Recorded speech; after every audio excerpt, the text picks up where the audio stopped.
Tribes நேயர்களுக்கு வணக்கம். இந்த நிகழ்ச்சியில் நம்மோடு பேச இடதுசாரி செயல்பாட்டாளர் தோழர் நாதன் அவர்கள் இணைந்துள்ளார். வாருங்கள் அவரோடு பேசுவோம். தோழர் வணக்கம். வணக்கம்.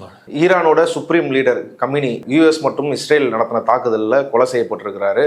பதிலுக்கு இப்போ ஈரான் யூஎஸோட பேஸ் யூஏல எங்கெங்கெல்லாம் யூஎஸோட பேஸ் இருக்கோ அங்கே தாக்குதல் நடத்திட்டு இருக்கிறாங்க. உலகம் முழுக்க ஒரு பதட்டமான சூழல் தீவிரமாயிட்டு இருக்குது. இது நிற்குமா, இது கடந்து போகுமா அப்படின்ற அச்சம் பலருக்கு இருக்குது. ஈரான் இது நிறுத்த போவது கிடையாது, இறுதிக்கட்ட பழி வாங்குற வரைக்கும் நாங்கள் அதை செய்ய போகிறோம், வாழ்வாசாவா போராட்டம் எங்களுக்குன்னு சொல்லி ஈரானோட அதிபர் அறிவிச்சிருக்கிறாரு. இப்படி பல விஷயங்கள், இது என்ன ஆக போகுது, இதோட பின்னணி என்னன்றது தான் உங்ககிட்ட கேட்க இருக்கிறோம். முதல் கட்டமாக ஈரானோட சுப்ரீம் லீடர் கமினி எப்படி கொல்லப்பட்டார்? நேற்று காலையில் கொல்லப்பட்டதா சொல்கிறாங்க. அது எப்படி நடந்தது? சனிக்கிழமை காலையில் அயத்துல்லா அலி காமேனி அமெரிக்க இஸ்ரேல் தாக்குதலால் கொல்லப்பட்டிருக்காரு. அதற்கு முன்னாடியே அவருடைய காம்பவுண்டு சுவரில் வெடிகுண்டு விழுந்தது, அவருடைய அலுவலகம் தாக்கப்பட்டதுன்ற செய்தியெல்லாம் வந்தது. ஆரம்பத்தில் ட்ரம்பும் இஸ்ரேலும் அவர் கொல்லப்பட்டிருக்கலாம் அப்படின்னு யூகத்தின் அடிப்படையில் சொன்னாங்க. சனிக்கிழமை மாலையே ஈரானிய அரசு செய்தி தொடர்பாளர் அழுதுகிட்டே அந்த அறிவிப்பை வெளியிடுறாரு.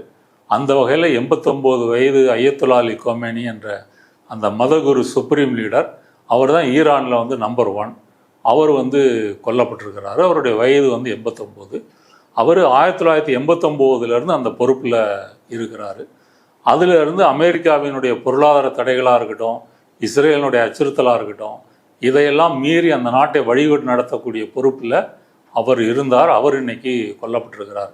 அவர் நினைத்திருந்தால் இந்த தாக்குதலிருந்து தப்பித்திருக்கலாம். நீங்கள் ஒரு பாதாள சுரங்கத்தில் போய் சேர்ந்துருக்கலாம். இப்போ இஸ்ரேல் பெஞ்சமின் நெதன்யாகுலாம் சுரங்கத்தில் போய் பாதுகாப்பாக தான் இருக்கிறாரு. எங்கே ஈரானுடைய மிசைல் நம்ம அடிச்சிருமோ அப்படின்னு சொல்லி. அப்படி இருக்கும்போது இவர், நான் எதற்கும் பயந்து போக மாட்டேன், என்னுடைய அலுவலகத்தில் ரொட்டீனாக தான் வேலை செய்வேன் அப்படின்ற முறையில் இருந்து தான் உயர்த்திருந்திருக்காரு. அவர் நினைத்திருந்தால் தன்னுடைய உயிரை காப்பாற்றிருக்கலாம். ஒரு லீடருடைய ஆளுமை பண்பே என்பது அந்த ஒரு நெருக்கடியான நேரத்தில் தன்னுடைய தைரியத்தையும் அந்த மக்களுக்கு முன்னுதாரணமாக இருக்கிறதும், அதுதான் அவங்க தலைமை பண்பை காட்டுகிறது. அப்படியே அவர் இருந்திருக்கிறாரு அப்படின்னு சொல்லலாம்.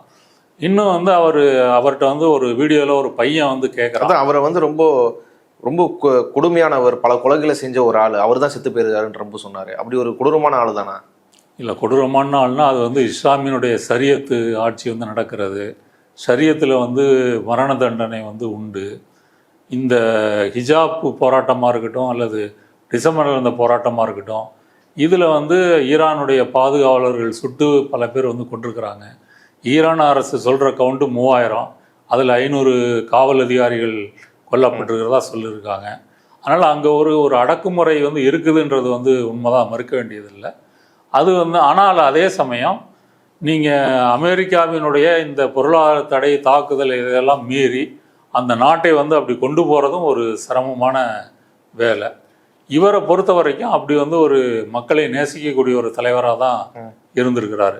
அவருடைய நோக்கம் என்னென்னா, இதை சாக்காக வைத்துக்கொண்டு அமெரிக்கா இங்கே நுழைஞ்சிடக்கூடாது, இஸ்ரேல் நுழைஞ்சிடக்கூடாது, அமெரிக்காவுக்கு தலையாட்டக்கூடிய ஒரு அரசாங்கம் வந்துடக்கூடாது அப்படின்றதில் அவர் உறுதியாக இருந்தார். மேலும் பாலஸ்தீனில் ஹமாஸை ஆதரித்ததற்காகவும், ஹிஸ்புல்லாவை லெபனானில் ஆதரித்ததற்காகவும், ஹூத்தி கிளர்ச்சியாளர்களை ஏமனில் ஆதரித்ததற்காகவும், இதற்கான ஒரு சுமையை, ஒரு ஒரு இழப்பை சந்தித்த ஒரு நாடு ஈரான். அதை சந்தித்த தலைவராக இருந்திருக்கிறார். அவர் நினைச்சிருந்தா மற்ற வளைகுடா நாடுகள் மாதிரி சும்மா இருந்திருக்கலாம். ஓகே, ஹமாஸுக்கு உதவி செஞ்சிருக்க வேண்டியதில்லை, ஹிஸ்புல்லாவுக்கு உதவி செஞ்சிருக்க வேண்டியதில்லை, காசா படுகொலையை பார்த்துட்டு சும்மா இருந்திருக்கலாம். எந்த அறிக்கை விடாமல் இருந்திருந்தா ஏன் அமெரிக்கா போய் சீண்ட போகுது, இஸ்ரேல் ஏன் போய் தாக்க போகுது? அப்போ அவங்க ஹமாஸ் சன்னி பிரிவு முஸ்லீம் தான், இவங்க ஷியா பிரிவு. இருந்தாலும் பாலஸ்தீன் மக்களுக்கு ஒரு உற்ற தோழனாக ஈரான் இருந்திருக்கு. அப்படிப்பட்ட பண்பு கொண்டவர் தான். வழக்கமாக தலைவர்கள்னால் தங்களுக்கு ஆபத்து அப்படின்னு சொன்னால் கொள்கைகளையே சரண்டர் ஆகிட்டு வேற மாதிரி உயிர் போயிடும், இல்லை நம்ம உயிர் போயிரு கூட ரெண்டாவது, நம்ம ஆட்சி போயிடும் அப்படின்ற போதே பின்வாங்கிடுவாங்க, மறைஞ்சிருவாங்க, எல்லாமே நடக்கும். ஆனால் கொல்லப்படுவோன்றது தெளிவாக தெரிஞ்சும் அவர் இருக்கும். இந்த பேச்சுவார்த்தையில் கூட அதெல்லாம் கேட்குறாங்க. நீங்கள் ஹமாஸுக்கோ ஹிஸ்புல்லாக்கோ ஹூத்திகளுக்கோ ஆதரவு கொடுக்கக்கூடாதுங்கும் போது அது எங்களுடைய நாட்டினுடைய இறையாண்மை சம்மந்தப்பட்டது அப்படின்னு தான் சொல்கிறாரே தவிர அதை ஏற்றுக்கொள்ளலை. அந்த பேச்சுவார்த்தையில் எல்லா டிமாண்டும் ஏற்றுக்கிட்டு இருந்தாங்கன்னா இந்த போரே வந்திருக்காரு. அப்போ அந்த வகையில் அவர் உறுதியான ஒரு தலைவர்னு சொல்லலாம். மற்றபடி அவர்கிட்ட வந்து ஒரு கூட்டத்தில் ஒரு சின்ன பையன் வந்து கேட்குறான், நானும் வந்து நாட்டுக்கு தியாகி ஆகணும்னு நினைக்கிறேன் அப்படின்னு சொல்லி. நீ வந்து தியாகியெல்லாம் ஆக வேண்டாம், நீ படித்து பெரியவனா வளர்ந்து வேலைக்கெல்லாம் போய் வயசான பிறகு நாலேஜ் வளர்த்துக்கோ, சயின்ஸ் கற்றுக்கோ, சயின்ஸ் எல்லாம் அது சயின்டிஸ்டாக மாறு, நீ வளர்ந்து பெரியவனாக வயசான பிறகு நீ தியாகிக்கலாம் அப்படின்னு சொல்லி கட்டி பிடிச்சி முத்தம் கொடுத்து அவனை அனுப்புகிறாரு.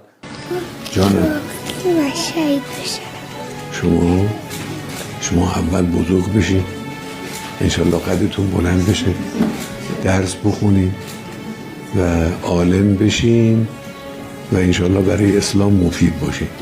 یه 80-90 سالم عمر کنید بعدم شهید بشین. அதனால தான் அவரை வந்து ஒரு பக்கம் எதிர்ப்புகள் இருந்தாலும் அவரை ஆதரிக்கக்கூடிய தலைவர்களும் அங்கே வந்து மக்களும் வந்து லட்சக்கணக்கில் இருக்கிறாங்க அப்படின்றத வரக்கூடிய வீடியோக்களே நம்ம டெஹரான்ல அவ்வளோ பல லட்சக்கணக்கான மக்கள் வந்து அவங்க ஆதங்கத்தை ரோட்ல விழுந்து அழுகுறாங்க, அடிச்சுட்டு அழுகுறாங்க. அவங்க மாத்தம் மாரி பண்ணுவாங்கல்ல ஷியாஸ் முஸ்லீம், அந்த மாரி பண்ணிக்கிட்டு ஒரு அதிர்வலை ஏற்படுத்துற அளவுக்கு அந்த சத்தம் வந்து ஈரான்ல இன்னைக்கு ஒலிச்சிட்டு இருக்கு. மற்ற நாடுகள்லையும் போராட்டம் நடக்குது. அமெரிக்காலையும் பெர்னி சாண்டர்ஸ் இதை எதிர்த்து சொல்லியிருக்கிறாங்க. இங்கே இந்தியாவில் ஹாரிஸ் சொல்லியிருக்கிறாங்க. இங்கே இந்தியாவில் அமெரிக்காவோட தூதரகம் நம்ம சென்னையில் முற்றுகையிடப்பட்டிருக்கு. பாகிஸ்தானில் வந்து முற்றுகையிடப்பட்டதில் 9 பேர் கொல்லப்பட்டிருக்கிறாங்க. இப்படி உலகம் முழுவதும் போராட்டங்களும் வந்து நடந்துக்கிட்டு இருக்குது. இதையெல்லாம் பார்க்கும்போது அவருடைய மரணம் என்பது வந்து அது வந்து ஒரு எந்த விளைவும் ஏற்படுத்தாமல் இவர்கள் நினைத்தது போல ஒரு சாதாரண மரணமாகிடல. அது அதற்குரிய அரசியல் முக்கியத்துவத்தை வந்து விளைவுகளை உலக நாடுகளில் உருவாக்கி இருக்கு அப்படின்னு சொல்லலாம். ஈரானோட இறைமையை காப்பாற்றணுன்ற பற்ற அந்த மக்களுக்கு வந்து கண்டிப்பாக இருக்குது. இந்த சுப்ரீம் லீடர் அயத்துல்லா கோமேனின்றவர் 1989 அவர் அறிவிக்கப்படுறார். அதுக்கு முன்னாடி இருந்தவர் அவரும் அயத்துல்லா காமேனி தான், அவர் வேற காமேனி. அந்த காமேனி வந்து 1979 ஈரானில் புரட்சி நடக்குது. என்ன புரட்சின்னா, அமெரிக்காவுக்கு ஆதரவாக இருந்த ஒரு ஷா வம்ச மன்னர் அந்த பரம்பரையை தூக்கி எறிந்து விட்டு மக்கள் ஆட்சியை கைப்பற்றுறாங்க. அயத்துல்லா கொமேனி வந்து இஸ்லாமிய குடியரசை வந்து நிறுவுறார். அதற்கு முன்னாடி பார்த்தீங்கன்னா 1952 அன்றைக்கு இருந்த ஈரானுடைய பிரதமர் எண்ணெய் வயல்களை நாட்டுடைமை ஆகிறார். நாட்டுடைமை ஆகிட்டால் நம்மளுடைய ஆதிக்கம் போயிருமேன்னு சொல்லி ஷெல் கம்பெனி, பிரிட்டிஷ் கம்பெனி, இவங்கெல்லாம் சிஐஏ, MI6 உளவியோட அந்த பிரதமர் ஆட்சியை வந்து கவிழ்த்துட்டு இந்த ஷா மன்னர் ஆட்சி வந்து கொண்டு வராங்க. ஷா மன்னர் ஆட்சி வந்து அமெரிக்காவுக்கு ஆதரவாக உள்நாட்டு மக்களை ஒடுக்குகின்ற, சுரண்டுகின்ற ஒரு அரசாக இருந்தது. அது 79 தூக்கி எறியப்படுது. Ayatollah Khomeini பதவியேற்கிறாரு. அவர் 1989 இறந்து போகிறார். இறந்து போனவர் தான் இப்போ இருக்கக்கூடிய அயத்துல்லா அலி கோமேனியை வந்து சுப்ரீம் லீடராக வந்து அறிவிக்கிறாங்க. அவர் வந்து ஈரானை வந்து பில்ட் பண்ணுறாரு. ஒரு ஆன்டி அமெரிக்கனாக இருக்கட்டும், பொருளாதார தடைகளை எதிர்த்து சுயேட்சையாக ஈரான் வாழக்கூடிய நாடாக செய்கிறதா இருக்கட்டும், இதெல்லாம் அவர் செய்கிறார்.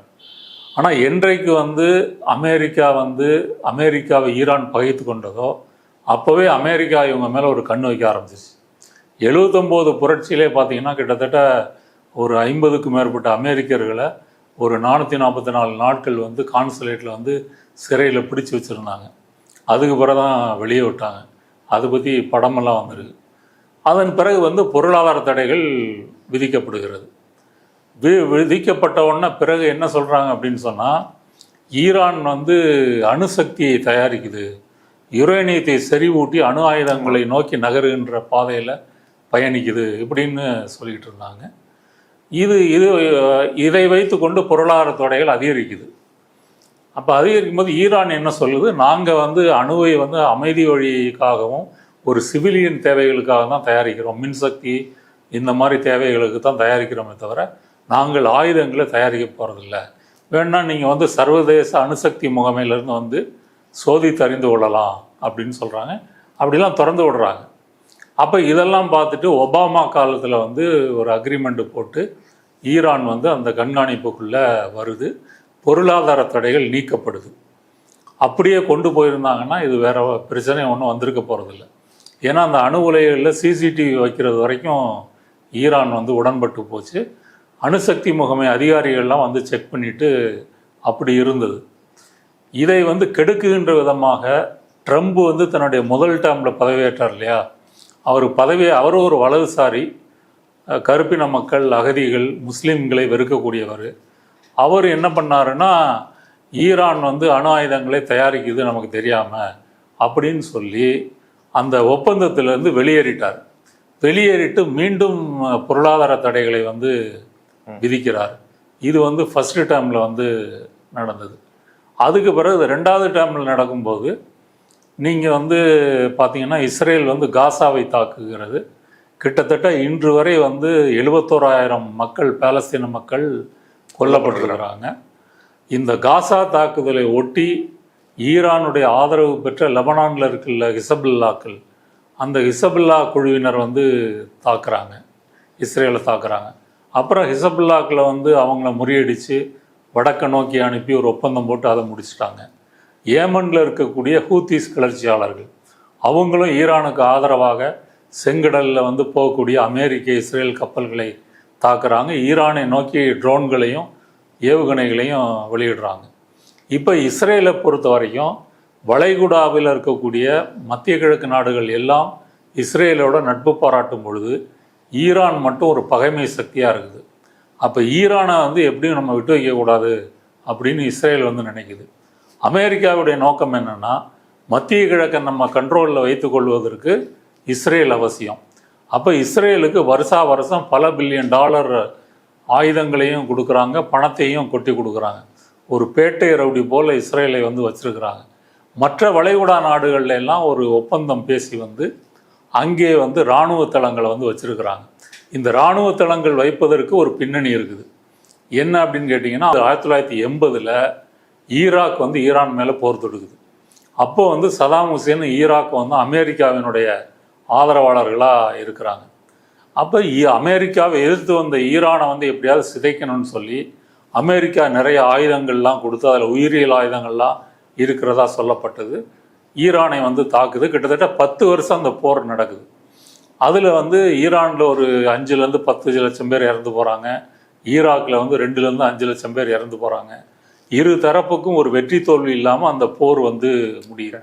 அந்த போர்லேயே ஏராளமான மனித வளங்களையும் பொருள் வளங்களையும் ஈரான் வந்து இழந்துருச்சு. அதன் பிறகு தான் மீண்டும் வந்து பில்ட் பண்ணுறாங்க. இப்போ இந்த அணுசக்தி ஒப்பந்தத்தில் வந்து ஈரான் வந்து நீடிக்கிறேன்னு சொல்லும் பொழுது ட்ரம்ப் வந்து விளக்குறாரு. இந்த சமயம் பார்த்து காசா போர் நடக்குது. ஈரானுடைய ஆதரவு குழுக்கள்லாம் வந்து இஸ்ரேலுக்கு எதிராக இது பண்ணுறாங்க, போர் புரிகிறாங்க.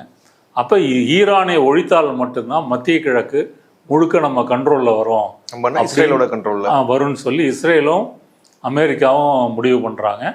இதில் வந்து வளைகுடாவில் வந்து இஸ்ரேலில் அணுகுண்டு இருக்குது, அணு ஆயுதங்கள் இருக்குது.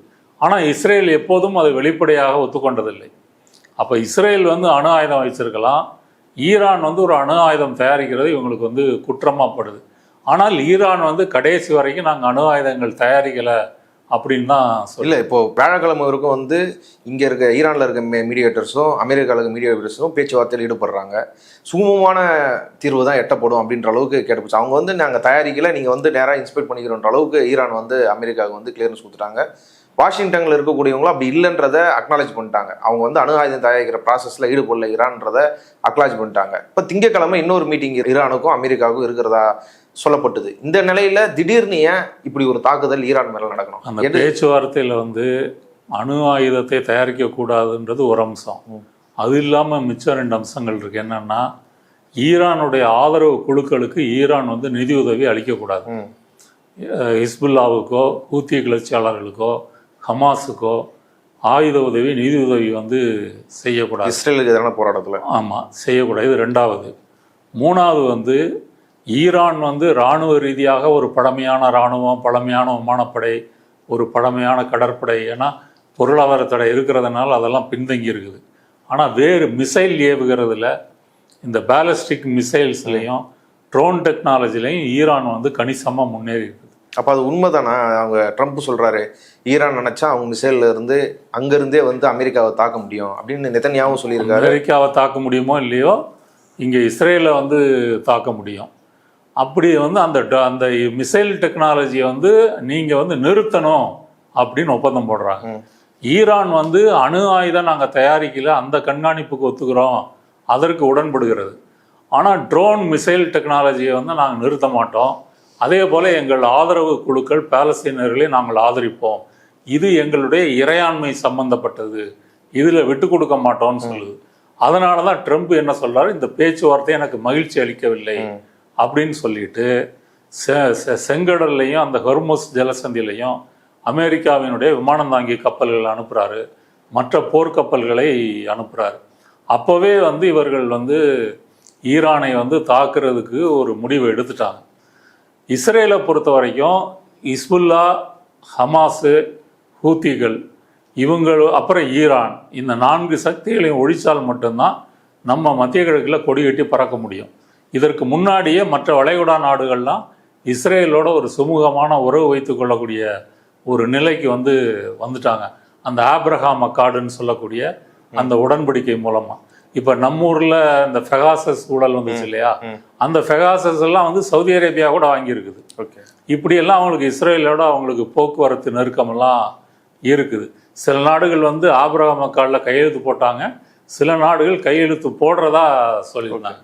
அப்போ ஈரான் மட்டும்தான் எதிர்ப்பாக இருக்குது. ஈரானுடைய ஆதரவு குழுக்கள் இதை எப்படியாவது ஒழிக்கணும். அப்போ போர் நடந்துகிட்டு இருக்கும்போதே, காசா போர் நடந்துகிட்டு இருக்கும்போதே 8 மாதங்களுக்கு முன்னாடி போன ஜூன் மாதத்தில் வந்து ஈரானில் இருக்கக்கூடிய அணு உலைகளை வந்து இஸ்ரேல் தாக்குகிறது. அமெரிக்கா வந்து B-2 விமானங்கள், குண்டுவீச்சு விமானங்களை அமெரிக்காவிலிருந்து கிளப்பி கொண்டு வந்து குண்டு போட்டு தாக்குறாங்க. அந்த போர் 12 நாள் நீடிச்சுது. ஈரானும் பதிலடியாக டெல்லவியை நோக்கி வந்து ஏவுகணைகளை ஏவியது. இஸ்ரேல்கிட்ட வந்து ஒரு ரொம்ப ஸ்ட்ராங்கான ஒரு ஏர் டிஃபென்ஸ் சிஸ்டம் இருந்தாலும் அதையும் மீறி ஈரானுடைய ஏவுகணைகள் வந்து டெல்லவியை வந்து தாக்கியது. அதன் பிறகு வந்து இஸ்ரேலுக்கு வந்து இதுக்கு மேலேயும் ஈரானை வந்து விட்டு வச்சிருக்க முடியாது அப்படின்னு இஸ்ரேல் வந்து நினைக்குது.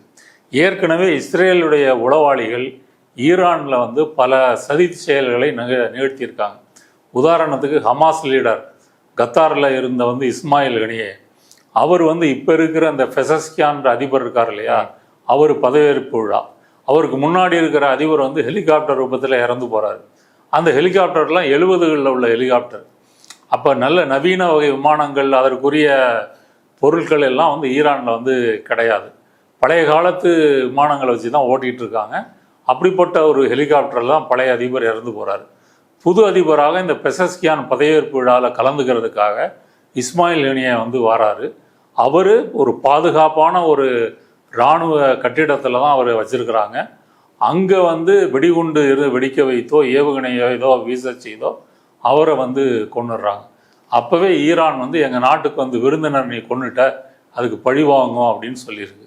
அதுக்கு முன்னாடி பார்த்தீங்கன்னா 2020 அந்த ஆண்டு வாக்கில் ஈரானில் இருக்கக்கூடிய அணுசக்தி விஞ்ஞானிகள் இருக்காங்க இல்லையா, அந்த விஞ்ஞானிகளை வந்து கொண்டிருக்குது இஸ்ரேல் வந்து கொண்டிருக்குது. எப்படி கொண்டிருக்குதுன்னா, அவர் காரில் போகிறாரு, அந்த தெரு முனையில் வந்து ஒரு ட்ரக் நிற்கிது, அந்த ட்ரக்குக்குள்ளே ஒரு ரைஃபிள், ஆட்டோமேட்டிக் ரைஃபிள் இருக்குது. யாரோ ஒருத்தர் ரிமோட் கண்ட்ரோலில் அதை இயக்கி அந்த காரை குறிப்பாத்து சுட்டு கொலை செய்கிறாங்க. இப்படி வந்து அதே போல் ஈரான் அணு உலைகளை வந்து ஹேக் பண்ணுறது, அந்த அணு விஞ்ஞானிகளை வந்து கொல்வது, அப்புறம் இது மாதிரி செயல்களை, அது இல்லாமல் அரசியல் ரீதியாகவே உள்ளுக்குள்ள பல குழப்பங்களை வந்து செய்கிறது வந்து செஞ்சுருக்காங்க. அப்போ ஈரானுக்குள்ளேயே மொசாத்தின் உளவாளிகள் ஊடுருவி இந்த சதி செயல்களெல்லாம் வந்து செஞ்சிட்ருக்கிறாங்க. இதெல்லாம் வந்து ஈரானுக்கு வந்து ஒரு நெருக்கடியை வந்து ஏற்படுத்துது. ஒரு பக்கம் பொருளாதார தடை, இன்னொரு பக்கம் இந்த இராணுவ ரீதியான இவர்களுடைய சதி தாக்குதல், இதையெல்லாம் தாக்குப்பிடித்து தான் அந்த நாடு வாழ்ந்துக்கிட்டு இருக்குது. இதனால் என்னாச்சு அப்படின்னா, நாட்டில் வந்து பணவீக்கம், விலைவாசி உயர்வு, பொருளாதார பிரச்சனை, வேலையின்மை இதெல்லாம் வருது. இது வந்து சென்ற ஆண்டு டிசம்பர் 28 ஒரு பெரிய போராட்டமாக வெடிக்குது. அந்த போராட்டம் வந்து பல மாகாணங்களுக்கும் நகரங்களுக்கும் விரிவடையுது.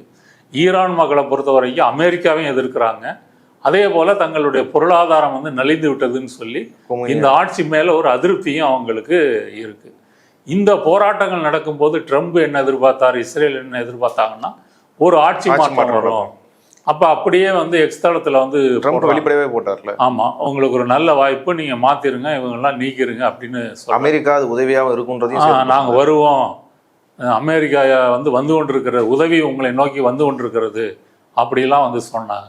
ஆனால் அப்படி இவங்க எதிர்பார்த்த மாதிரி ஆட்சி மாற்றங்கள்லாம் நடக்கலை.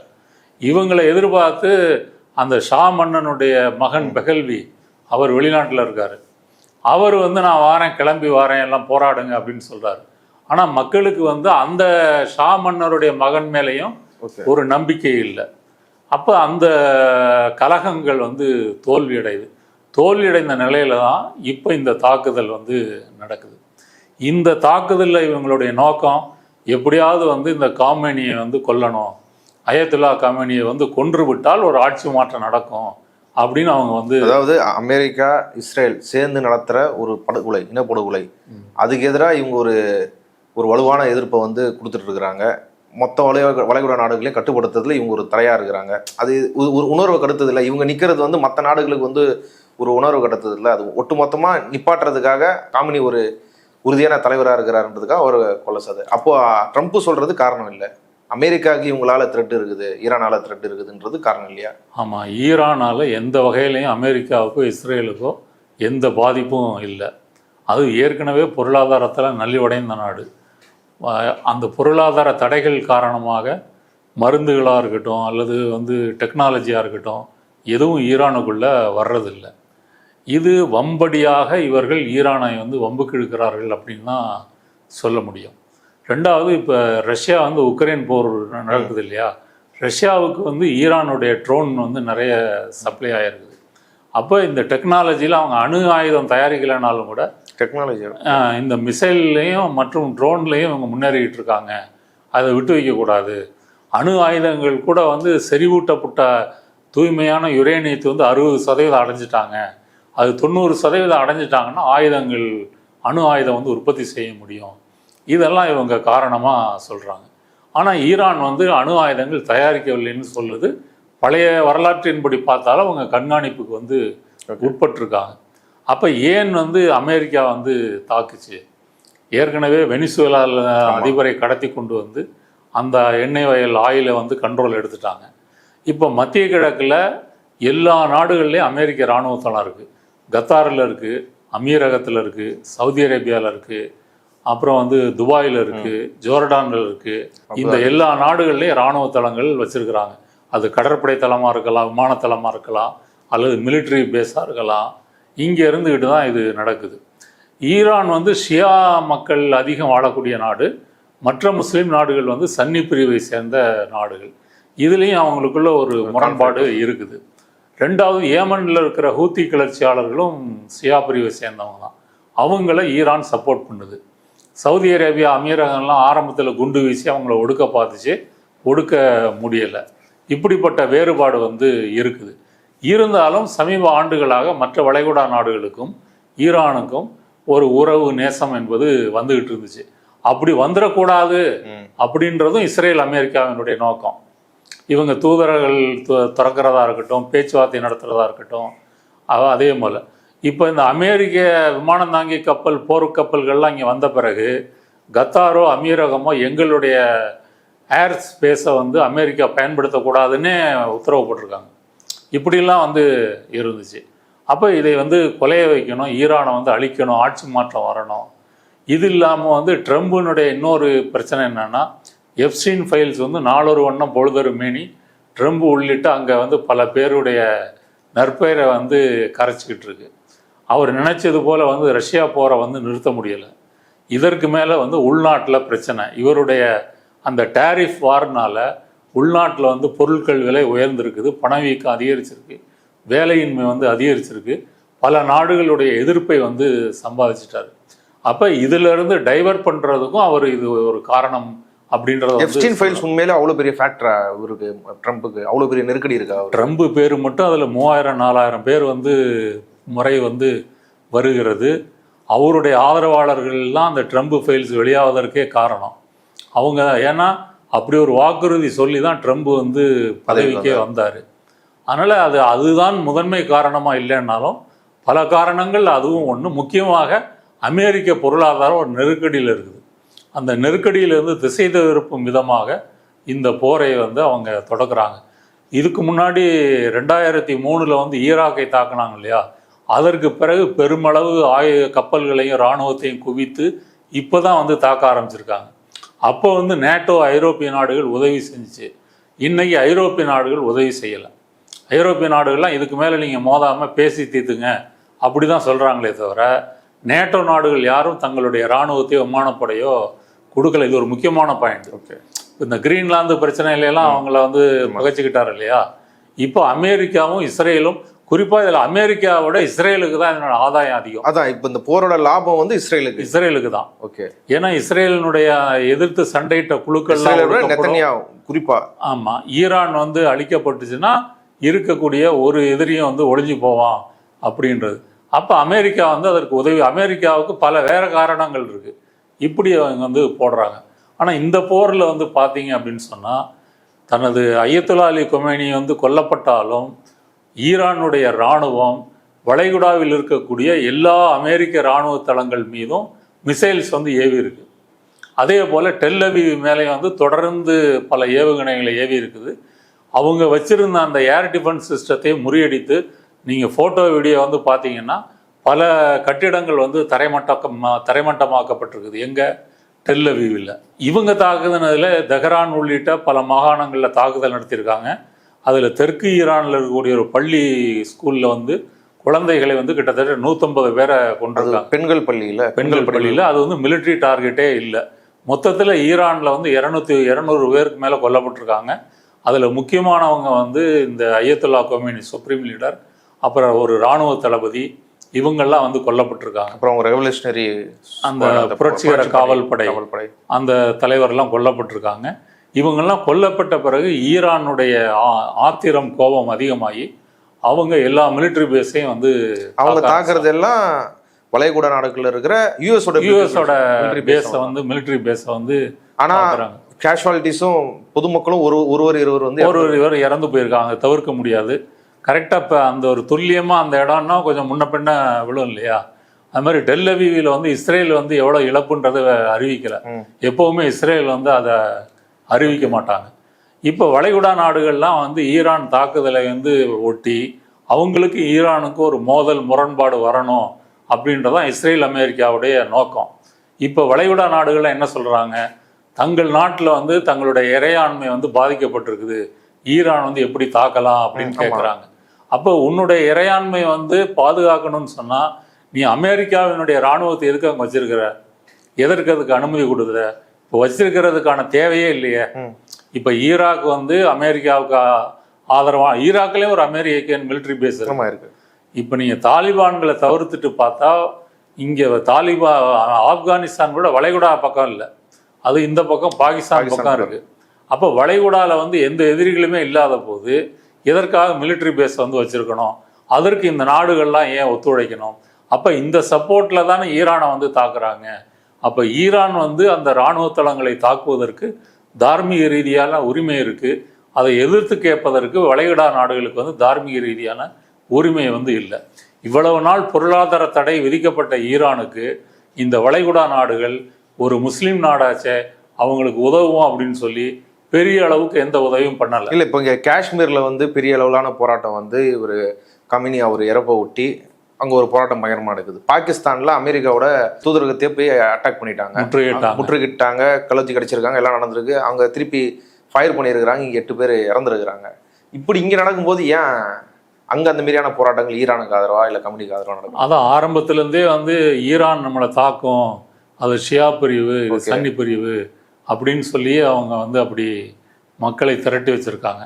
அதனால் அங்கே இருக்கிற மக்கள் மத்தியில் வந்து அமெரிக்க எதிர்ப்புணர்வு இருக்கும். ஆனால் ஷேக்குகள், மன்னர்கள், இந்த ஆளும் வர்க்கத்தை பொறுத்த வரைக்கும் அவங்க வந்து ஆன்டி ஈரானாக தான் வந்து இருக்கிறாங்க. இப்போ ஈரான் தாக்குதலை வைத்து கொண்டு அவர்கள் இன்னும் அந்த ஈரான் பற்றிய அந்த எதிர்ப்புணர்வை வந்து வளர்க்க செய்வாங்க. இதுதான் இப்போதைக்குள்ள நிலைமை. இப்போ அமெரிக்கா என்ன சொல்லியிருக்குதுன்னா, இந்த மாதிரி நீ தொடர்ந்து தாக்குனீங்கன்னா இன்னும் பதிலடி வந்து அதிகமாக இருக்கும் அப்படின்ற முறையில் அமெரிக்கா சொல்லியிருக்குது. இன்னொன்று ட்ரம்ப் என்ன சொல்லியிருக்காரு, இது உங்களுக்கு வழங்கப்பட்ட வாய்ப்பு, இனி உங்களுடைய அரசாங்கத்தை நீங்களே தெரிவு செய்து புதிதாக வந்து நீங்கள் நடத்தி கொள்ளுங்கள், அந்த வாய்ப்பை வந்து மிஸ் பண்ணிடாதீங்க. அப்போ எப்படியாவது ஆட்சி மாற்றம் வரணும் அப்படின்னு வந்து சொல்கிறாங்க. ஆனால் அங்கே வந்து அப்படி ஆட்சி மாற்றம் வருவதற்கான அறிகுறிலாம் ஒன்றும் இல்லை. அவரோட மகன் அவர் தானே அடுத்த சுப்ரீம் லீடருக்கு ஒரு 3-4 பேர் வந்து ஒரு பேனல் இருக்குது. அதுலேருந்து அவருடைய மகனோ அல்லது ஒருத்தரையோ சுப்ரீம் லீடராக தேர்ந்தெடுக்க போகிறாங்க. இறந்து போன அயத்துல்லா கொமேனிக்கு 89 வயசு ஆயிடுச்சு. அவர் இருக்கும்போதே அவர் அடுத்த வாரிசு செலக்ட் பண்ணுறதுக்கான ஒரு பட்டியலையும் கொடுத்துட்டு தான் போயிருக்காரு. இது இல்லாமல் ஈரானுடைய அதிபர் பெசஸ்கியான் வந்து அவர் சேஃபாக தான் இருக்கார். இப்போ அயத்துல்லா கொமேனியை கூட அவரை வந்து ஒரு பங்கர்லேயோ ரகசிய இடத்துலையோ போக சொன்னதுக்கு அவர் முடியாதுன்றாராம். அவர் குடும்பத்தோட தான் இருக்க. ஆமாம், நான் நார்மலாக இருந்த வேலையெல்லாம் பார்க்குறேன், இதுக்கெல்லாம் நம்ம வந்து பயப்படக்கூடாது அப்படின்னு தைரியமாக தான் அவர் இருந்திருக்கிறார். அவர் நினைத்திருந்தால் தன்னுடைய உயிரை வந்து காப்பாற்றியிருக்க முடியும். அவர் வந்து அப்படி காப்பாற்றல. அதனால வந்து அந்த ஸ்பிரிட் வந்து அங்கே வந்து இருக்கு. ஓகே, இவர் நீங்கள் அவரை பற்றி இப்படி சொல்கிறீங்க. இப்போ ட்ரம்ப் அவர் இந்த தாக்குதல் நடத்திட்டு என்ன சொன்னார்னா, ஒரு ஒரு பெரிய பேரழிவு சக்தி, பல கொலைகள் செஞ்சவங்க, அப்படிப்பட்ட ஒரு தலைவரை கொண்டு இருக்கிறோம் அப்படின்றதான் அவர் காயின் பண்ணுறாரு. ஈரான்லேயே வந்து பல மக்கள் வந்து இவரோட கொமினியோட இறப்பை வந்து கொண்டாடிட்டு இருக்கிறாங்க. மற்ற நாடுகளில் இருக்கக்கூடிய ஈரான் மக்களும் சரி, அங்கே இருக்கிற பெருவாரியான ஈரான் மக்கள் அவரோட இறப்பை கொண்டாடுறதா செய்திகள் பரவுது. அது உண்மையா? அதாவது ஈரான் வந்து இதில் வந்து ஸ்பிரிட்டாக இருக்குன்னு சொல்லலாம். முதல்ல எல்லா மக்களுக்கும் அமெரிக்கா பிடிக்காது, அதில் வந்து சந்தேகமே வேண்டாம். அதில் ஒத்துமை எல்லாம் இஸ்ரேலை எதிர்க்கிறதுலையும் அமெரிக்காவை எதிர்க்கிறதுலையும் அவங்க ஒற்றுமையாக தான் இருக்கிறாங்க. ஆனால் உள்நாட்டு ஆட்சியாளர்கள் மேலே அவங்களுக்கு அதிருப்தி இருக்குது. காரணம் வந்து தங்களுடைய வாழ்க்கை வந்து பாதிக்கப்பட்டிருக்குது அப்படின்றதுனால தான். அந்த வகையில் வந்து அவங்க வந்து அமைதியாக இருக்கிறாங்க. அமெரிக்கா எதிர்ப்பை வந்து கொண்டாடலை. அதே சமயம் அயத்துல்லா கொமேனி இறந்ததற்காக லட்சக்கணக்கான மக்கள் வந்து தெஹ்ரான்லேயும் மற்ற நகரங்கள்லேயும் அவருடைய ஃபோட்டோ வைத்து கொண்டு குழுமி இருக்கிறாங்க. அதனால் இது ரெண்டுமா இருக்குது. ஆனால் அதாவது முதல்ல கூட அந்த இவருக்கு எதிராக போராட்டம் நடக்கும் போது கூட அந்த வாய்ஸ் அதிகமாக இருந்தது, கொமேனிக்கு எதிரான வாய்ஸ். ஆனால் இப்போ அல்ஜிசிரா சில பேர் இதில் பார்க்கும்போது மொத்த மக்களுமே அவருக்கு சாலிடாரிட்டி தெரிவிக்கிறது, அமெரிக்காவை பழி வாங்கணுன்ற கோஷங்கள் எழுப்புறதுன்றதா இருக்குது. ஒரு சிலர் வந்து அதை அப்படி பேசுறதுன்றது தவறான ஊடகங்கள் ஏன் இப்படி காட்டுது? இல்லை, ஊடகங்கள், மேற்கத்திய ஊடகங்கள் அந்த போன ஜூன் மாத தாக்குதலாக இருக்கட்டும் அல்லது டிசம்பர் கலவரங்களாக இருக்கட்டும், இதை எல்லாமே மிகைப்படுத்தி தான் வந்து காமிச்சாங்க. ஆனால் அந்த அந்த இஸ்லாமிய குடியரசின் மீது வந்து மக்களுக்கு அதிருப்தி வந்து இல்லாமல் இல்லை. ஏன்னா வந்து நீங்கள் அமெரிக்க டாலரையோட வந்து பல நூறு மடங்கு அந்த ஈரானுடைய செலவாணி வந்து வீழ்ச்சி அடைஞ்சிருக்கு.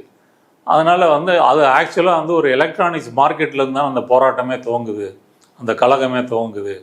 அதில் ரெண்டாவது அதில் ஒரு 3000-5000 பேர் வந்து கொல்லப்பட்டிருக்கிறாங்க. அதற்கு முன்னாடி ஓரிரு வருடங்களுக்கு முன்னாடி ஒரு ஹிஜாப் அணிஞ்ச பொண்ணு வந்து லாக்அப் டெத்தில் வந்து இறந்து போகும்போது அப்பவும் ஒரு போராட்டம் நடந்தது. அந்த போராட்டத்தை லீட் பண்ணவங்களே இவங்க வந்து கொண்டிருக்கிறாங்க.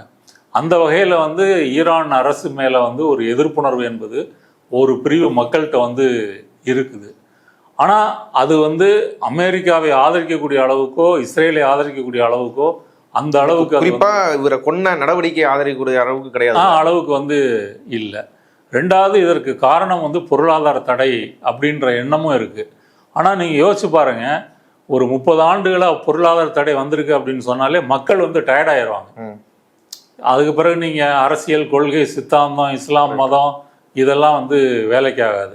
நம்ம வீட்டில் வந்து அடுப்பு ஒலை எறியணும், ஏதாவது சோறு சாப்பிடணும், பஸ் அவுட் ஆகுறது அப்படின்னு சொன்னால் அதுலேருந்து மாறுவதற்கான வாய்ப்புகள் வந்து இருக்குது. அந்த வகையிலே மக்கள்கிட்ட அதிருப்தி இருக்குது அப்படின்னு வந்து சொல்லலாம். இதை வந்து சரி செய்வதற்கு ஈரான் அரசாங்கம் என்னவோ முயற்சி பண்ணாலும் எந்த நாடுகளும் அதுக்கு சப்போர்ட் பண்ணலை. சைனா மட்டும்தான் ஈரானுடைய க்ரூட் ஆயிலை வந்து இறக்குமதி பண்ணுச்சே தவிர, இந்தியாலாம் வந்து பார்த்தீங்கன்னா அமெரிக்கா மிரட்டின பிறகு ஈரான்லேருந்து இறக்குமதி செய்கிற எண்ணெயை வந்து குறைச்சிட்டாங்க. இந்த தாக்குதலுக்கு முன்னாடி பிரதமர் வந்து இஸ்ரேலுக்கு போய் பாராளுமன்றத்தில் பேசி அங்கே ஒரு விருதெல்லாம் வாங்கிட்டு வந்திருக்கிறாரு. ஹமாஸ் தாக்குதலை வந்து கண்டிச்சிருக்கிறாரு, எல்லாம் பண்ணிட்டு வந்திருக்கிறாரு. அப்போ ஈரானுடைய வெளியுறவுத்துறை அமைச்சர் என்ன சொல்கிறாரு, நீங்கள் இஸ்ரேலுக்கு போகிறீங்க, இந்த பாலஸ்தீன் படுகொலையை பற்றி ஒரு கண்டனம் தெரிவிங்க, இந்தியாவும் ஈரானும் நட்புறவு நாடு, இதை நீங்கள் செஞ்சே ஆகணும்னு சொல்கிறாரு. ஆனால் மோடி அதை பற்றி எதுவும் பேசலை. அதுக்கு பதிலாக வந்து யூதர்கள் இந்தியாவுக்கு என்ன பங்களிப்பு செஞ்சாங்க, யூதர்களுக்கும் இந்தியாவுக்கும் என்ன உறவு இருக்குது, இதை புகழ்ந்து தான் பாடி பேசியிருக்கிறாரு. இவர் வந்த பிறகு இஸ்ரேலும் அமெரிக்காவும் இல்லை, அதுதான் கேள்வி. இப்போ ஒரு டிப்ளமேட்டிக் நாடாக வந்து இந்தியா வந்து உலக அளவில் பார்க்கப்படுது. இப்போ அது கொஞ்சம் கொஞ்சமாக மாறிட்டு இருக்குன்னு வச்சிங்களா. ஆனால் இன்னும் இருக்குமோ அப்படி தான் ஒரு பார்வை இருக்குது. அதோட பிரதமர் போய் வந்து இஸ்ரேலுக்கு போயிட்டு வர்றாரு. அது ஏற்கனவே ஒரு குற்றவாளினே, போர் குற்றவாளினே நெத்தன்யாஹு வந்து அறிவிக்கப்பட்டிருக்கிறாங்க. வாரண்ட் இருக்குது அவர் மேலே. கொடூரமான தாக்குதல் இன்னைக்கு வரைக்கும் அவர் காசால நடத்திட்டு இருக்கிறாரு. அப்படி நடத்திட்டு இருக்கிற ஒரு நாடை போய் பார்க்கறது, அதை பாராட்டுறதுன்றதே அது ஒரு சர்ச்சைக்குள்ள விமர்சைக்குள்ள விஷயம். அப்படி இருக்கும்போதும் இந்தியா மீது இஸ்ரேலுக்கு என்ன மதிப்பீடுன்னு ஒரு கேள்வி வருது. இப்போ நீங்கள் 2-3 நாள் கழிச்சு ஒரு தாக்குதல் நடத்துகிற அப்போது ஒரு 90 லட்சம் பேர்கிட்ட வந்து யுஏஇல வந்து இந்தியர்கள் வந்து இருக்கிறாங்க. ஒரு கன்சர்ன் அடிப்படையிலையோ, இல்லை இந்த நாட்டுக்குன்னு ஒரு மதிப்பு, இந்த பிரதமருக்குன்னு ஒரு மதிப்பு அடிப்படையிலையோ, ஒரு தகவலையோ இல்லை வேற ஏதோ ஒன்றையோ பேசுறது, இதை பற்றி சமிக்கை கொடுக்கறதுன்னு செஞ்சுருப்பாங்களா? இல்லை செய்யலைன்னா அவ்வளோதான் மோடியை மதிப்பிடுறாங்களா? அதுக்கு நீங்கள் வந்து ஆர்எஸ்எஸ்னுடைய 2வது தலைவர் கோல்வால்கர்கிட்ட போனோம். அவர் எழுதின பஞ்சாப் தாட்ஸ்லேயே தெளிவாக சொல்லிட்டார், இஸ்ரேல் நமக்கு முன்னுதாரணமான நாடு. உலகம் முழுவதும் இருந்த யூதர்கள் எங்கேயாவது சந்திச்சுக்கிட்டாங்கன்னா நம்ம இஸ்ரேலில் சந்திப்போம் அப்படின்ற உறுதியோடு தான் அவங்க இஸ்ரேல் நாடை வந்து உருவாக்குனாங்க. அதனால் 2014 மோடி பதவியேற்ற பிறகு அதற்கு முன்னாடி வரைக்கும் வந்து பார்த்திங்கன்னா, அதற்கு முன்னாடி மன்மோகன் சிங் கவர்மெண்ட் வரைக்கும், அதுக்கு முன்னாடி வந்து நரசிம்மராவ், ராஜீவ்காந்தி, இந்திரா காந்தி காலத்துல எல்லாம் நாம் வந்து பாலஸ்தீனத்தை அங்கீகரித்தோம். யாசர் அராஃபத்தும் இந்திரா காந்தி சேர்ந்து இருக்கிற மாதிரி புகைப்படங்கள்லாம் காந்தி உட்பட பாலஸ்தீனுக்கு ஆதரவாக தானே ஆமாம் இருந்திருக்காங்க. அப்போ அந்த PLOன்னு சொல்லக்கூடிய அந்த யாசர் அராஃபத் இயக்கத்தை ஆதரித்து அங்கீகரித்தது இந்தியா. முதல்ல இஸ்லாம் இல்லாத ஒரு நாடு இந்தியா. 2014 மோடி வந்த பிறகு வலதுசாரியும் சேருவாங்கன்ற முறையில் இவங்க அந்த ஸ்டாண்டை மாற்றிட்டு இஸ்ரேலுக்கு ஆதரவாக மாற ஆரம்பிச்சிட்டாங்க. 2017 மோடி இஸ்ரேலுக்கு போயிருக்காரு. அவருடைய ஆரம்பகால விஜயங்களில் இஸ்ரேலுடைய பயணமும் உண்டு. 2017 இந்திய பிரதமராக போய் அங்கே பாதுகாப்பு தளவாட ஒப்பந்தங்கள்லாம் போட்டு அதெல்லாம் செஞ்சுருக்காரு. பெகாசஸ் எல்லாம் வாங்கியிருக்காங்க, நமக்கு தெரியாமல், நாட்டு மக்களுக்கு தெரியாமல்.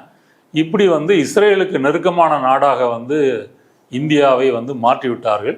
இது நமது வெளியுறவு கொள்கைக்கு ஒரு பெருத்த தோல்வி. கிட்டத்தட்ட பாலஸ்தீனத்தை கைவிட்டதற்கு சமம். அப்போ இஸ்ரேல் பற்றிய வாக்கெடுப்புகள்லாம் வரும்போது இந்தியா வந்து வாக்கெடுப்பு போடாமல் புறக்கணிச்சிடும். இப்படி வந்து இஸ்ரேலை ஆதரிக்கின்ற ஒரு நாடாக வந்து மாறி போச்சு. ஆனால் ஈரான் ஒரு பக்கத்தில் வேற வழி இல்லாமல் இந்தியாவுக்கு வந்துட்டு போகிறது, இங்கே நட்புறவை பேணுவது, இதெல்லாம் செய்தாலும் கூட ஈரானுடைய அந்த பொருளாதார தடையை வந்து மாற்றும் விதத்தில் உதவும் வகையில் இந்தியா எதுவும் செய்யலை. இல்லை, இவர் கொன்னதுக்கு கண்டிச்சோ ஒரு சால்டாரி தெரிவிச்சோ இப்போ வரைக்கும் பிரதமர் ஒன்றும் வந்து பேசலைன்னா நீங்கள் பார்த்துக்குங்க. கரெக்டாக இவர் திரும்பி வந்த பிறகு தான் அடிக்க ஆரம்பிக்கிறாங்க. அப்புறம் ஈரானில் ஒரு துறைமுகத்தை வந்து கட்டுமான பணிக்கு குத்தகை கொடுக்குறாங்க. அதுலேயும் வேலை செஞ்சுட்டு அப்புறம் அமெரிக்கா மிரட்டுச்சுன்னு சொல்லிட்டு அதை விட்டுட்டு வந்திருக்கிறாங்க. இப்படி வந்து ஈரான் வந்து இன்னைக்கு தனிமைப்பட்டிருக்குது. இந்தியா மட்டும் இல்லை, பல நாடுகள், சீனாவை மட்டும் அங்கே எண்ணெய் இறக்குமதி பண்ணிட்டு இருந்துச்சு. இப்போ அந்த ஈரானுடைய புரட்சிகர காவலர் படை வந்து அந்த ஹோர்முஸ் ஜலசந்தியில் வந்து தடை போட்டுட்டாங்க. அங்கேருந்து தான் உலகம் முழுவதும் ஒரு 20% கச்சா எண்ணெய் போக்குவரத்து கப்பல்கள் மூலமாக நடைபெறுது.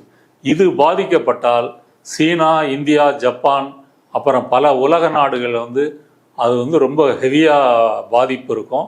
கச்சா எண்ணெய் விலை என்பது நீ வரும் நாட்களில் வந்து உயரப்போகிறது. அது இந்தியாவையும் பாதிக்கும். அந்த வகையில் இது உலக அளவில் ஒரு பெரிய நெருக்கடியை வந்து ஏற்படுத்தும். அதான் நான் ஏற்கனவே சொன்னேன்ல, கிட்டத்தட்ட 90 லட்சம் பேர்கிட்ட அங்கே யுஏஇல வேலை செய்கிறதா சொல்கிறாங்க. அப்படி இருக்கும்போது அவங்க பாதுகாப்பை முன்கூட்டியே ஏற்பாடு அலர்ட் பண்ணுறது, அவங்களுக்கான பாதுகாப்பை செய்கிறதா இருக்கட்டும், இந்தமாரி விஷயங்களுக்குள்ள இவர் முன்கூட்டியே ஒன்று இந்த நாட்டோட இன்டெலிஜென்ஸ் அதை கண்டுபிடிச்சிருக்கணும். நம்ம நாட்டோட இன்டெலிஜென்ஸ் அதை கண்டுபிடிச்சி அவங்களுக்கு இது பண்ணியிருக்கணும். இல்லை இவர் இப்படிப்பட்ட ஒரு நாட்டோட பிரதமர்ன்ற அடிப்படையில் அவங்க அதை பகிர்ந்துருக்கணும். இவர் போயிட்டு வந்த பிறகு ஒரு நடக்குது, இந்த மக்கள் அங்கே வாழ்கிறாங்க, அதை முன்கூட்டியே எச்சரிக்க முடியாத ஒரு பிரதமராக இருக்கிறாருன்றது எப்படிப்பட்ட ப்ரொஜெக்ஷனை வெளில கொடுக்கும்? அது என்னன்னு பார்த்தீங்கன்னா, ஈரான் வந்து இப்படி வளைகுடா நாடுகளில் இருக்கக்கூடிய மிலிட்ரி பேஸை தாக்கும் அப்படின்றத இஸ்ரேலும் அமெரிக்காவும் எதிர்பார்க்கலை. இஸ்ரேலை மட்டும்தான் தாக்குவாங்க, அப்போ தானே அப்படி தான் நடந்துச்சு போன வாட்டி அப்படின்னு எதிர்பார்த்தாங்க. ஆனால் இப்போ அயத்துல்லா அலி கோமேனியும் வந்து கொண்டுட்டாங்க.